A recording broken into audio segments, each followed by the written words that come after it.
Saludos, señores, muy buenas para todos, muchas bendiciones. Estamos una vez más en su programa Finanzas Personales con Moisés y Pilar. Pilar, dígame. Qué bueno estar aquí en este qué día bueno. una vez más. Sí, estamos aquí, Sí, gracias al ¿usted Señor. se ve bien, Moisés, hoy? No, siempre hay cosas que por la mañana a uno se le presentan. Gloria. Y le hacen la vida imposible a uno. Pero ¿Cómo nada. va a ser? Pero usted no se nota que tiene No, pero no, lo que pasa es que yo soy un hombre buen mozo. Ay, santa, aleluya. Señores, vamos a hablar hoy de algo muy importante y es sobre la libertad financiera. Pilar, libertad financiera. Sí, eso es una meta que todo el mundo quisiera llegar. Exactamente. Pero no es fácil. No es fácil tener libertad financiera. Pero vamos a ver esta libertad financiera a la luz de un documento que yo conseguí sobre un gran millonario de los Estados Unidos, un gran empresario, que él aprendió 3 cosas, porque vamos a hablar de libertad financiera según la Biblia. Según la Biblia. Y este señor dice que aprendió 3 cosas en la Biblia para salir de deudas. 3 cosas, Pilar, aprendió él en la Biblia. Tú sabes que la Biblia habla bastante del dinero y se aprende mucho porque hay muchos pasajes, principios importantes. Y entonces él dijo que esos principios le ayudaron a salir de la deuda. Él comienza su relato diciendo que estaba hundido en deudas. Uf. ¿Cuánto es que dice el % a nivel mundial de las deudas, Pilar? Que siempre decimos. 90% de la población mundial está endeudada y 70% está sobreendeudada. Es decir, que tiene más deuda de las que puede pagar, de lo que es su capacidad de pago. Y en un próximo programa vamos a ver del sobreendeudamiento, vamos a ver ese por ciento ahí, que guárdalo, Pilar. Sí. Pero que ese 10% que queda no es que no tiene deuda, pero tiene deuda pagable, ¿verdad? No, y sobre todo en esta parte del mundo que nuestros distinguidos políticos... Bueno, mira, eso es un lío. Es otro tema. Es otro tema. Yo creo que hasta nuestros nietos que no piensan nacer ya deben. Exactamente. De la deuda externa. Entonces este señor decía que no había salida para pagar sus deudas, no había salida, y que también estaba atrapado en un círculo que nunca se acababa. Hace mucha gente, Pilar, ¿verdad? Definitivamente. Hace mucha gente. Porque las deudas son adictivas, Moisés. Exactamente.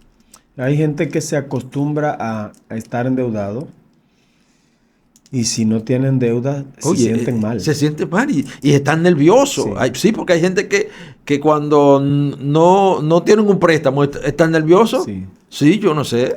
Entonces, y que fue en ese momento de desesperación. Oye, tú que eres psicólogo, tú sabes lo que desespera las deudas, ¿verdad? Ya, no, de hecho hemos dicho en otros programas que es el principal factor de estrés. Exactamente. Entonces él estaba buscando respuesta y terminó en la Biblia. Gloria a Dios que fue a la Biblia. Terminó en la Biblia su respuesta. Porque encontró enseñanzas que él dice que jamás imaginó aplicar a sus finanzas. Él encontró 3 cosas en la Biblia, prepárese, anote, 3 cosas en la Biblia que le ayudaron a salir de las deudas. Número 1, ser esclavo de las deudas no es libertad. ¿Qué dice la Biblia en Proverbios 22:7, Pilar? Dice Proverbios 22:7, el rico se enseñorea de los pobres y el que toma prestado se convierte en esclavo del que le presta. Dios mío. Y a Dios no le agrada eso. Oye, pero el Señor, mira, claro, Él lo sabe todo. Sí. Y Él sabe que mucha gente en el futuro se iban a entrar en esas situaciones. Y entonces Él puso eso en su palabra. En su palabra, Proverbios 22:7. Es decir, que la Biblia, wow, es un libro tremendo, Pilar. Es el manual de fe y conducta, la carta de amor que Dios el Padre nos dejó a sus criaturas para que nos vaya bien. Exactamente. Entonces él dice, él se creía libre, porque muchas veces hay gente que se cree libre de deuda cuando podía comprar con la tarjeta de crédito lo que quisiera. Pero en realidad estaba atado porque cada compra que él hacía, él dice, cada compra que él hacía con la tarjeta era un compromiso que me encadenaba al banco. Definitivamente. Sí, porque es como decíamos, hola, que es más fácil, es más difícil pagar dinero en efectivo, ¿verdad? Duele más. Duele más. El factor dolor. Duele más. Porque la tarjeta de crédito, tú no ves nada, tú no ves el dinero. Es más fácil. Pero eso te esclaviza. Entonces él sigue diciendo que cada vez que pedía prestado, no solo adquiría una deuda financiera, sino también una deuda emocional de estrés, ansiedad y miedo. Tú que has tratado con mucha gente, Pilar, ¿verdad? Sobre esos temas emocionales, la gente, tú sabes que la gente se ha quitado la vida. Hay gente que se han quitado la vida por deuda. Por deudas. Inclusive personas que creen en Dios, supuestamente gente de fe. Ministerio. Eso es lo más fuerte. Eso es lo más fuerte, eso es lo más fuerte. Entonces...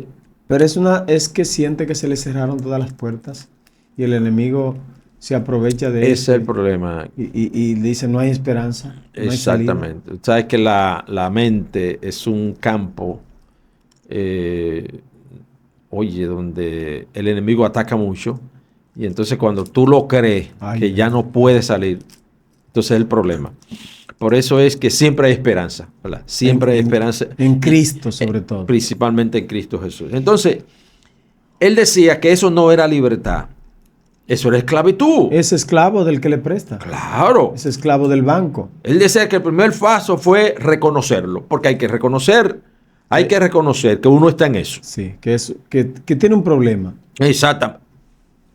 Bueno, lo que pasa es que tú lo dices así porque tú eres psicólogo. Hay que reconocerlo. Los psicólogos dicen a la gente, tú tienes que reconocer primero tu error. Si cuando uno reconoce el problema, ya tiene el 50% del camino recorrido hacia la liberación de lo que sea. Exactamente. Pero mira lo que él dijo. Él dejó de justificar frases como todos están endeudados. Ay, claro. Yo soy uno más. Exactamente. Todos están endeudados y bueno, que yo esté endeudado. Mal de muchos, consuelo de todos. ¿Cómo es? Repítalo de nuevo. Mal de muchos, consuelo de todos. Entonces él decía eso. O la tarjeta de crédito es para emergencias. Decía él. Que por eso es que la gente... Porque siempre se presenta una emergencia, mira. No, y el problema de las tarjetas, no solo de crédito, sino de débito también, el dinero electrónico. Sí. Es que son ATH a toda hora, ATM a todo momento. ATM. Entonces, usted 24/7 tiene dinero encima. Exactamente. Y es un problema. Es un problema ese. Ahora, ¿qué él hizo? Bueno, él comenzó a cortar con nuevos créditos. No pidió más préstamos. Sí, porque si tú estás endeudado, tú no puedes pedir más préstamos. Tienes que tratar de salir de eso. Hola. Claro, tú sabes que existe el asunto de consolidar las deudas, pero hay que tener cuidado con eso. Es una trampa. Es una trampa. Hay que tener cuidado con eso. Porque hay gente que entonces se endeudan más. Entonces, y no sacó más tarjeta de crédito. Bien por él. Sí, porque tú sabes que ahora los bancos te ofertan tarjeta de crédito a toda hora, ATM. Sí, sí. A toda hora, en todo tiempo, y a todos. Porque a mi suegra que tiene 88 años, la llamaron, parece que se equivocaron. Es posible. Porque ella le dijo, pues yo soy una vieja. Santo. Qué lío. Parece que se equivocó el del call center. Porque no fue el del call center. Y cuando ella le dijo, yo soy una vieja, ay, tira de trancó. Entonces, decidió enfocarse en pagar.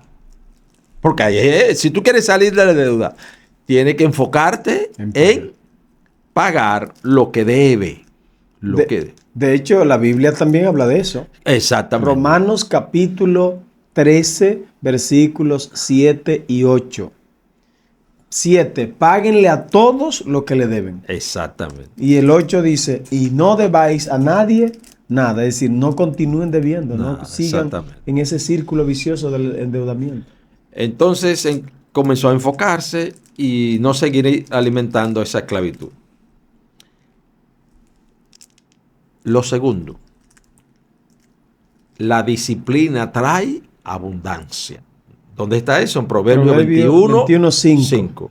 Los pensamientos del sabio o del diligente tienden a la abundancia, pero aquel que se apresura alocadamente, es decir, que gasta descontroladamente, acude o va rumbo a la pobreza.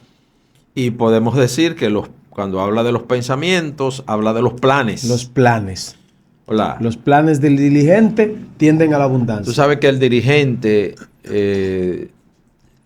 es una persona que se queda quieto. No. No se queda de brazos cruzados. Él hace diligencia y hace planes para salir de eso. Entonces, él dijo que ese versículo le enseñó que la diferencia entre estar en deudas y salir adelante no era tener más dinero, sino tener disciplina. Disciplina. ¿Qué nosotros decimos en algunas charlas que damos sobre la disciplina, Pilar? Que si queremos controlar los gastos, si queremos ahorrar, si queremos cumplir con un presupuesto, que son los tres, el ABC de las finanzas personales, control de deudas, mantener ahorros y guiarse con un presupuesto familiar, necesitamos dos cosas, sacrificio y disciplina. Si no hay sacrificio, si no hacemos un sacrificio, si no tenemos disciplina, los viejos de antes, sabes que cuando contraían unas deudas, ellos entonces aminoraban la alimentación. Los gastos, hay que controlar gastos. Exactamente. Porque si no hay forma y que por ahí es que se controlan los gastos, porque la luz, tú no puedes decir, no, yo no voy a pagar luz para controlar gastos. No, porque te cortan la luz. Y el teléfono, tú no puedes decirlo así. Lo más fácil es por la comida. Por lo menos la calidad. Sí, exactamente, se aminora la calidad. Entonces, él dijo, porque yo ganaba, pero gastaba sin pensar. Oye eso, Pilar. Es que el problema no es cuánto gano, sino cuánto gasto. No, y sin pensar. Sí. Porque la mayoría de la gente sin pensar. Simplemente, bueno, yo quiero comprar un zapato. Y sin pensar van a la tienda y lo compran, porque hay gente que son así. Veía algo, lo quería y lo compraba. Porque yo puedo y me lo merezco. Es el comprador compulsivo. Sí. Aunque fuera a crédito. Ay, santo. Porque ese es el problema. Aunque fuera a crédito. Y ahí es que uno se va endeudando. ¿Tú me entiendes? Y tú sabes que cuando uno va a la tienda con la mujer, yo no sé, yo voy asustado. Yo no voy a la tienda con mi esposa. No. Ella va sola. O va con las nenas. Él dice que hizo algo sencillo, pero poderoso. Empezó a planear, es decir, a planificar su dinero antes de gastarlo. Él dice que al inicio le costó porque no estaba acostumbrado. Sí, porque es un asunto de acostumbrarse. Y hay gente, de crear la cultura. Exactamente. Es como yo le digo a la gente en algunas charlas, principalmente para controlar los gastos, que tú sabes que hay que comenzar a anotar todo lo que uno gasta, pero la gente no está acostumbrada. Entonces yo le digo a la gente, no, para que el hábito te venga, tú tienes que ir al paso. Hazlo al paso y tú verás, cuando ya, por ejemplo, yo estoy acostumbrado a eso, de anotar todo. ¿Por qué? Entonces ya a mí no me hace nada, porque ya es un hábito en mi vida. Entonces, él no estaba acostumbrado a hacerle un presupuesto como la mayoría de la gente. No, la gente no. Eso está como en cuánto, Pilar, como en cuánto por ciento. Tiene Bueno, que estar como un 80 por ahí, 80. Vamos, 85. ¿Qué lo hacen? Menos, No, varón, ¿eh? de lo que hacen el presupuesto. No, que no lo hacen. Sí, alrededor del 80% no sabe ni siquiera qué es un presupuesto. Exactamente. Ellos consiguen y gastan. Y algunos gastan y para pagar cuando cobren. Exactamente. Pero poco a poco se convirtió en un hábito. Hola, porque eso es. Se convirtió en un hábito. Anotaba sus ingresos y sus gastos. Y lo más importante, apartaba una parte para pagar sus deudas de forma ordenada. ¿Sabe qué es ordenada? Hola. Sí. La más pequeña primero. Y después la siguiente. Hola. Y a la más grande, si puede bajar capital, exactamente, mucho mejor. Ordenar y saber qué pasó, que cada pago que hacía con disciplina, él decía, se acercaba a la libertad financiera. Y esa sensación era mucho mejor que la satisfacción momentánea de comprar algo nuevo. Sí, porque cuando tú pagas, qué bien tú te sientes en la pila. Es como un peso que se quita de encima. Wow, un peso. Yo he aprendido que nada mejor que vivir sin deuda. Eso es verdad. Número 3, Pilar. Dar abre puertas aunque tengas poco. Segunda de Corintios 9:6, ¿qué dice? De hecho, la Sagrada Escritura tiene varias cláusulas por las cuales debemos dar. Por ejemplo, en Eclesiastés nos dice, echa tu pan sobre las aguas y después de muchos días volverá a ti. La Biblia dice que es más bienaventurado dar que recibir.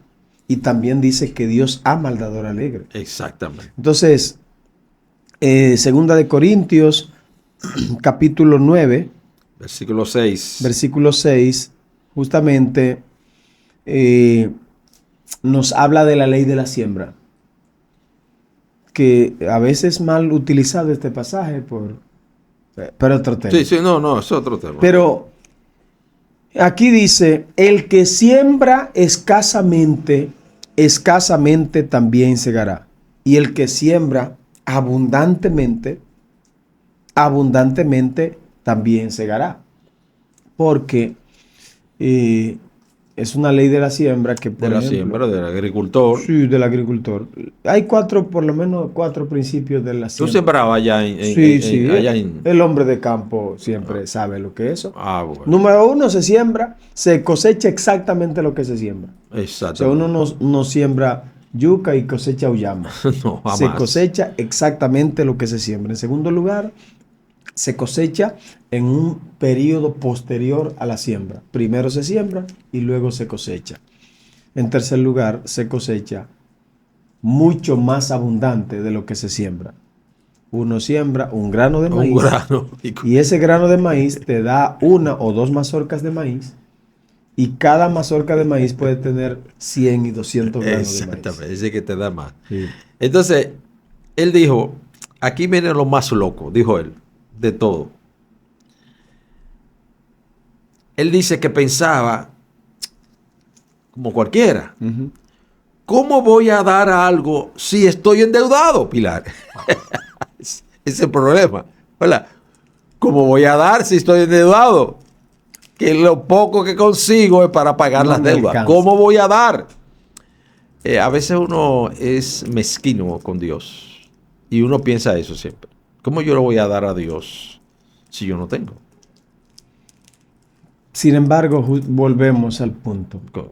Es un asunto de fe. Dios ama al dador alegre. Exactamente. Y es cuestión de fe a propósito porque cuando yo doy, y sobre todo los que estamos comprometidos con una iglesia local, en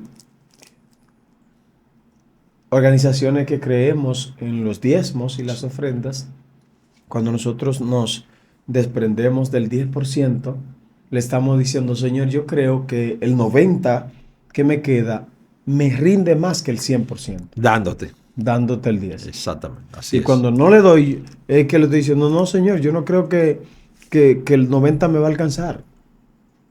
Es cuestión de fe. Exactamente. Y lo mismo pasa con las donaciones a otras personas. Yo creo que yo no puedo darle, oye, 100 pesos a darle a una persona. Porque es que si le doy 100 pesos me voy a quedar sin nada. Y justo en este tema de mayordomía, Moisés, enseñamos que uno debe donar por lo menos el 1% de sus ingresos. Siempre, sí. Y eso no es dinero, porque es que si me gano 100,000, voy a regalar 1,000 pesos a alguien. Si me gano 50, voy a regalar 500 pesos. Eso no hace ni más pobre a mí, ni más rico al que lo recibe. Si me dan 100, doy 10 pesos. Doy 10 pesos. Exactamente. No, 1 peso. Es No, el 1%. el 1, sí, El un peso. 1%. Exactamente, que no es nada, es No es 1%. nada. Entonces él entendió que dar no siempre significa entregar grandes cantidades. Porque ahí Eso que es lo está el estamos asunto. diciendo. Eso es lo que yo veo de este hombre, que por eso me gustó este reportaje. Porque no siempre significa entregar grandes cantidades de dinero. A veces es ayudar a alguien con tu tiempo, compartir un poco de lo que tienes o incluso apoyar con tus habilidades. Él dice que decidió apartar aunque fuera una cantidad mínima para dar. Estoy hablando de un testimonio de una persona que ahora mismo es uno de los más grandes millonarios de los Estados Unidos. Entonces, él dice, no te voy a mentir, al principio me costaba porque eso cuesta, Sí. pero con el tiempo me di cuenta que con ese acto de generosidad, ahí es que está la palabra, generosidad me ayudaba a cambiar mi mentalidad de escasez, porque todo está aquí, sí. Es la mentalidad de escasez por una mentalidad de abundancia. Y dejé de sentir que el dinero nunca alcanzaba. Es un problema que esa es la clave. Tú sabes que a veces hay en una casa y hay 10 personas y siempre se dice, el arroz no va a dar. Siempre se dice, esta comida no va a dar. Ay, no, pero si tú la repartes equitativamente. Exactamente. Hola, porque no es que tú le vas a dar a uno le va a llenar el plato y a los no, equitativamente. Entonces, empezó a valorar lo que tenía y lo más sorprendente es que poco a poco empezó a llegar, después que comenzó a dar, empezaron a llegar oportunidades, trabajos extras, proyectos nuevos, ingresos inesperados. ¿Cómo se llama eso, Pilar? Que Dios comenzó a abrir puertas. Cuando tú das sin mezquindad, sin ser mezquino. Y sin esperar nada a cambio. Exactamente. Porque tampoco es que estoy haciendo un trueque con Dios o con los demás. O con los demás. Entonces, las puertas comienzan a abrirte. Entonces, Dios comienza a abrir. Y él dice también que todo eso lo ve como una confirmación de ese principio bíblico. Cuando das, también recibe. Hola. Entonces él termina diciendo que salir de las deudas no fue fácil, porque no es tan fácil, señores, salir de las deudas. Pero la Biblia me dio principios, porque este es el propósito. La Biblia me dio principios claros que cambiaron mi forma de ver el dinero. No endeudarme más, porque las deudas son una forma de esclavitud. Ser disciplinado con mis planes, porque la abundancia nace de la constancia. Practicar la generosidad, porque sembrar siempre trae una cosecha. Así es. Y él dijo entonces, finalmente, hoy puedo decirte que esas 3 lecciones él la puso en práctica, fueron las que me ayudaron a romper las cadenas de las deudas y empezar a vivir con verdadera libertad financiera. Señores, las deudas son unas cadenas y grandes, de esa de barco. Y por eso es que hay gente que entonces ahora mismo la vida emocional de las personas son afectadas por esa misma situación de las deudas, porque son cadenas. No son simplemente soguitas, son cadenas fuertes que si tú no te propones, claro, con la ayuda de Dios, a salir de eso, nunca va a salir. Hay que orar por esa gente, Moisés. Bueno, ore, Pilar, para que el Señor ayude a las personas a tener libertad financiera, pero a tener en cuenta que los principios de la palabra de Dios, de la Biblia, y más, estamos grabando este programa en el mes de la Biblia. Sí, En el mes de la Biblia. sí. Y entonces, para que te vaya bien, pon los principios de la palabra de Dios en práctica. En práctica. Dios, ten misericordia de cada persona que nos está viendo en este momento y está atado por las deudas, cadenas de sobreendeudamientos, de deudas informales, de tarjetas de crédito, de hipotecas. Rompe toda cadena, todo yugo. En el nombre de Jesús. Amén y amén. Recibe libertad en Cristo Jesús. Dios te bendiga.